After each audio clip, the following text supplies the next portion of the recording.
হরে কৃষ্ণ। কামিকা একাদশী ব্রতের মাহাত্ম্য কথা। শ্রাবণ মাসের কৃষ্ণপক্ষিয়া কামিকা একাদশী ব্রত কথা ব্রহ্ম বৈবর্ত পুরাণে যুধিষ্ঠির শ্রীকৃষ্ণ সংবাদে বলা হয়েছে। যুধিষ্ঠির মহারাজ কৃষ্ণকে বললেন, হে গোবিন্দ, হে বাসুদেব, শ্রাবণ মাসের কৃষ্ণপক্ষিয়া একাদশীর নাম এবং তার মাহাত্ম্য সবিস্তারে আমার কাছে বর্ণনা করুন। আমি শুনতে অত্যন্ত কৌতূহলী। প্রত্যুত্তরে ভক্তবৎসল ভগবান শ্রীকৃষ্ণ বললেন, হে রাজন, পূর্বে দেবর্ষি নারদ প্রজাপতি ব্রহ্মাকে এই প্রশ্ন করলে তিনি যে উত্তর প্রদান করেছিলেন, আমি এখন সেই কথা বলছি, আপনি মনোযোগ সহকারে শ্রবণ করুন।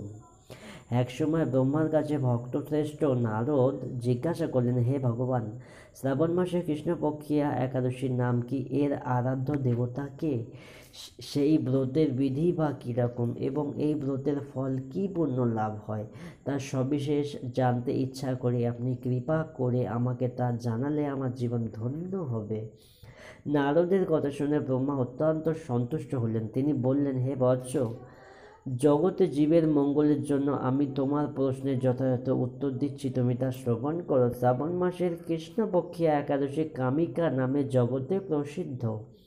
এই একাদশীর মাহাত্ম্য শ্রবণে বাজপেয় যজ্ঞের ফল লাভ হয়। ভগবান শ্রীহরির পূজা অর্জন অপরিমিত পূর্ণ ফল প্রদান করে। গঙ্গা, গোদাবরী, কাশী, নৈমিষারণ্য, পুষ্কর ইত্যাদি তীর্থে দর্শনের সমস্ত ফল একমাত্র কৃষ্ণ পূজার মাধ্যমে কোটি গুণ লাভ করা যায়।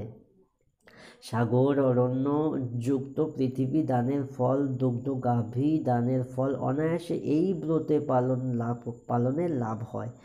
যারা পাপ পূর্ণ সাগরে নিমগ্ন, এই ব্রতে তাদের উদ্ধারের একমাত্র সহজ উপায়।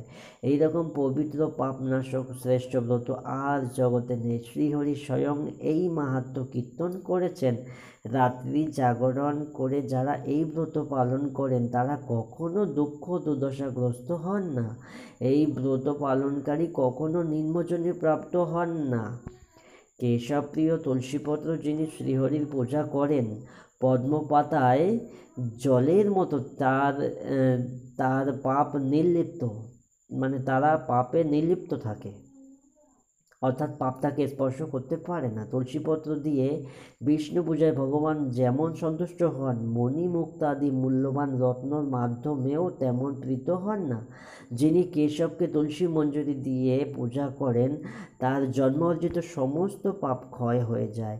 এই প্রসঙ্গে ব্রহ্মা বললেন, হে নারদ, যিনি তুলসীকে কোথাও দর্শন করেন তার সকল পাপরাশি দূরীভূত হয়ে যায়। যিনি তাকে স্পর্শ করেন তার পাপ মলিন দেহ পবিত্র হয়ে যায় এবং তাকে প্রণাম করলে সমস্ত রোগ দূর হয়ে যায়। তাকে জল সিঞ্চন করলে যমও তার কাছে আসতে ভয় পায়। শ্রীহরিচরণে তুলসী পত্র অর্পিত হলে ভগবত ভক্তি লাভ হয়।